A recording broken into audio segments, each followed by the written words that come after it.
आप सबको डॉक्टर रजनी रमन झा, सह आचार्य संस्कृत विभाग, राजकीय महारानी सुदर्शन कन्या महाविद्यालय बीकानेर का नमस्कार स्वीकार हो।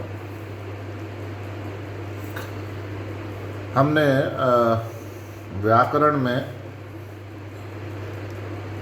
एचो यवायावा से जो सिद्धियां होती हैं, हरये, विष्णवे, नायकः और पावकः, इनकी सिद्धि की थी। फिर वान्तोई प्रत्यय से गव्यम और नाव्यम रूपों की सिद्धि की थी।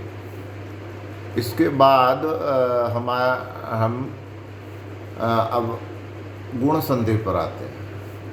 यण संधि हो गई, अयादि संधि हो गई और अब गुण संधि है। गुण पहले समझना पड़ेगा अपने को, गुण क्या है।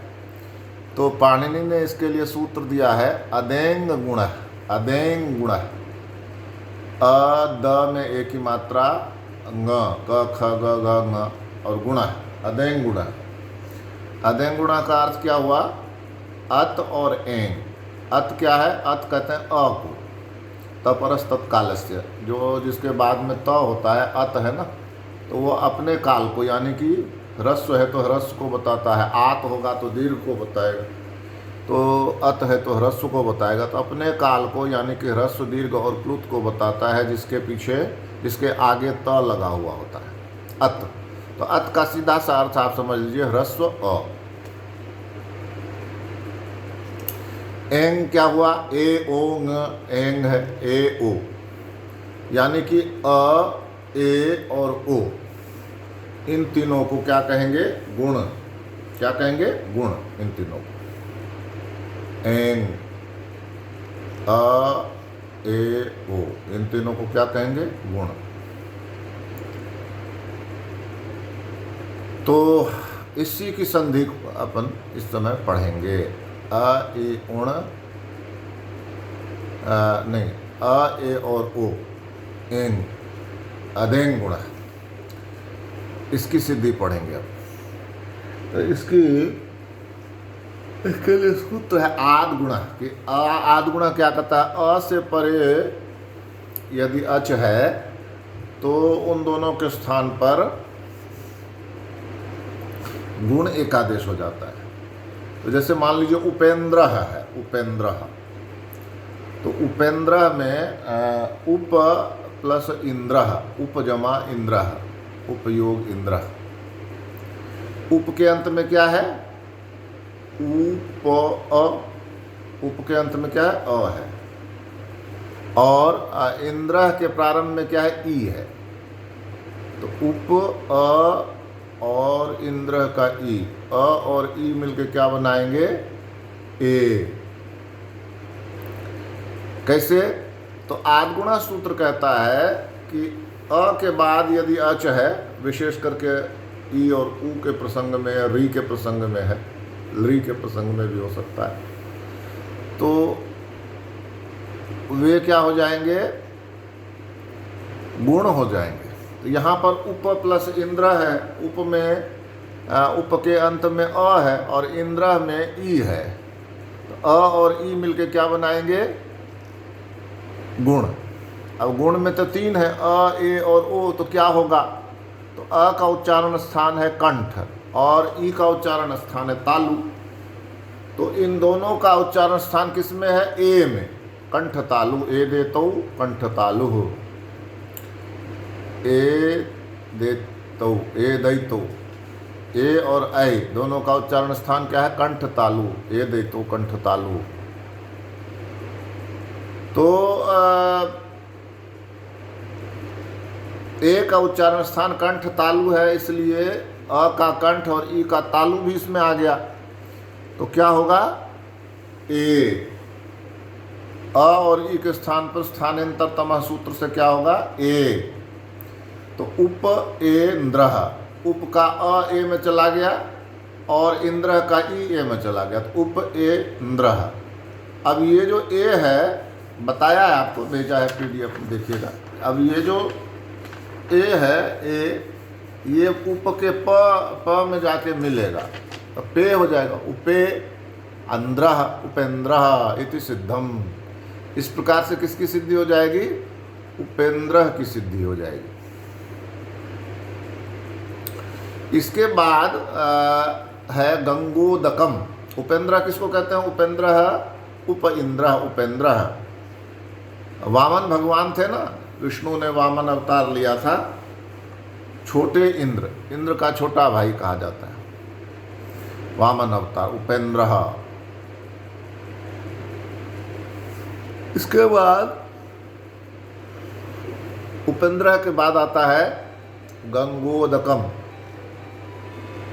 गंगोदकम क्या हुआ? गंगा का पानी।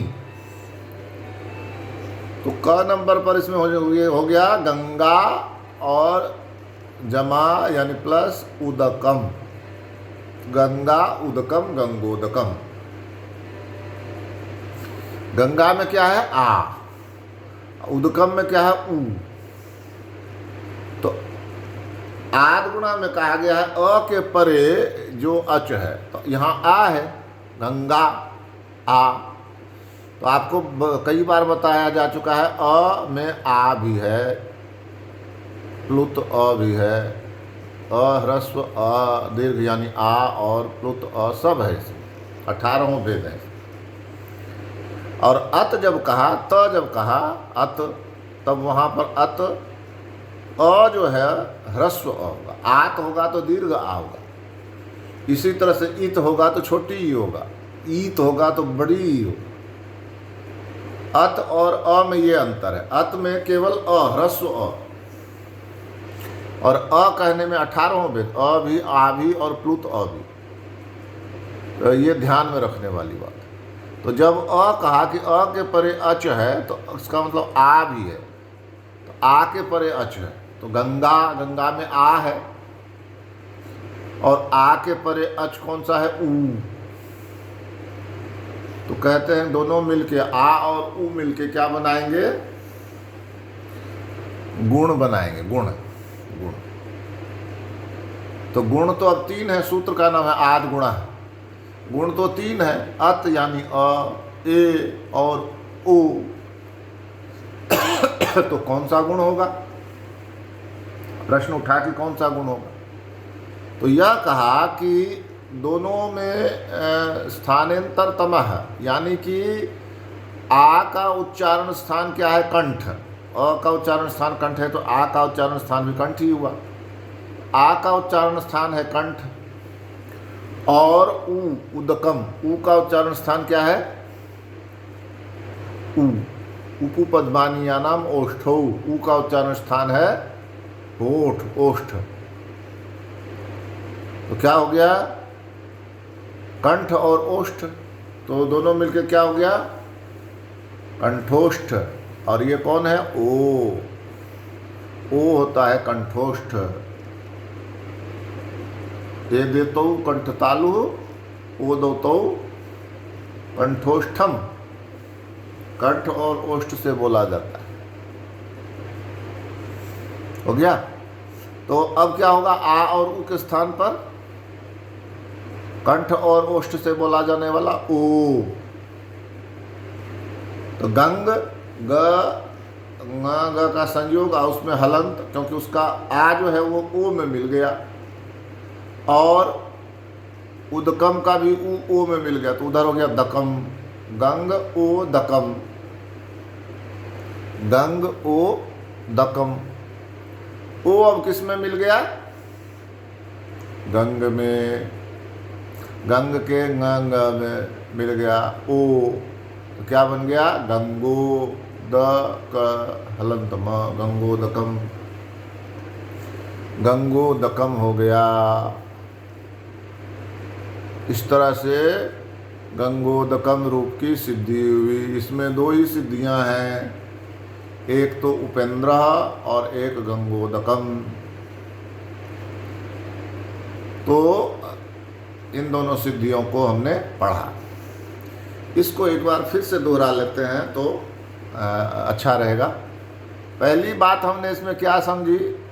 पहली बात हमने समझी अदेंग गुण से गुण क्या है? गुण क्या है? तो कहा कि अत, अत मतलब अ कौन सा? ह्रस्व। आत नहीं, आ नहीं, अत अ। लेकिन जब अ कहेंगे तो उसमें अ भी होगा, आ भी होगा, प्लुत अ भी होगा। लेकिन जब अत कहेंगे तो केवल ह्रस्व अ होगा। आत कहेंगे तो केवल दीर्घ अ यानी आ होगा, और अत कहेंगे तो केवल प्लुत अ होगा। ये ध्यान में रखने वाली बात। त परस तत्काल से, जो त जिसके आगे लगा हुआ है, परे है, वह केवल अपने काल को बताता। अपने काल मतलब ह्रस्व में है तो ह्रस्व को बताएगा, दीर्घ में है तो दीर्घ को बताएगा, प्लुत में है तो प्लुत को बताएगा। जैसे मान लीजिए इत कहेंगे तो ह्रस्व ई, ईत कहेंगे तो दीर्घ ई, और ईत कहेंगे तो प्लुत ई। ऊ ऐसे करके तो ह्रस्व दीर्घ और प्लुत बताएगा अलग अलग। कब? जब त लगा होगा उसमें। इत, ईत, ईत, अत, आत, अत। तो यहाँ अत मतलब ह्रस्व अ हो गया, वो है क्या कहते हैं, गुण। और ए है गुण, ए को गुण बताया। और इसके अलावा ओ को, एंग में क्या आया, ए और ओ, तो ए भी गुण हुआ और ओ भी गुण हुआ, तो 3 गुण हो गए। अ, ह्रस्व अ, अत और ए और ओ, 3 गुण हो गए। अब कहा कि उपेंद्र, उप इंद्र, उप का अ और इंद्र का ई, दोनों ने मिलके ए बना लिया। तो उप का हलंत प है और ए हुआ, और इंद्र का भी ई ए में मिल गया तो नद्र हो गया। उप ए न आधा द र विसर्ग, उपेंद्र। अब ये जो ए है वह प में मात्रा के रूप में चला गया तो उपे हो गया, और उधर नद्र है तो उपेंद्र। इस तरह से उपेंद्र रूप की सिद्धि हुई। और इसके बाद है गंगोदकम, गंगा उदकम, गंगा प्लस उदकम। गंगा का आ और उदकम का उ, दोनों ने मिलके आद्गुण सूत्र से गुण बनाया, और वह स्थानांतरतम सूत्र से ओ हो गया।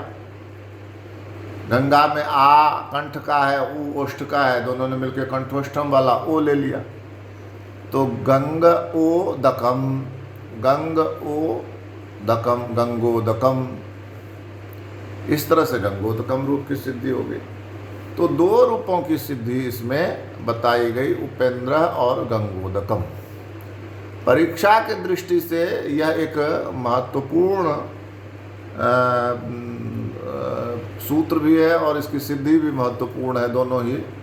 तो यदि पिछले वर्ष नहीं आया हो, पिछले वर्ष तो खैर परीक्षा ही नहीं हुई, उसके पिछले वर्ष नहीं आया हो, तो इस वर्ष के लिए महत्वपूर्ण हो सकता है यदि यह परीक्षा हुई तो।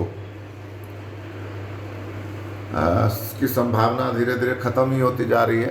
तथापि हम यह मान के न चलें कि परीक्षा नहीं होगी, हमें अपनी पढ़ाई करते रहनी है, और हम आपको अपना वीडियो भेजते रहेंगे और आप उससे पढ़ते रहिएगा। उस समय अपनी कक्षाएं चली, और जितना हम पढ़ पाए उतना पढ़ा हमने। अब फिर से कोविड के प्रहार से कक्षाएं बंद हो गई हैं, और 30 अप्रैल तक तो बंद है ही, और फिर पता नहीं उसके आगे चल पाएंगी या नहीं चल पाएंगी। तो हमें इसी माध्यम से पढ़ाई करनी है।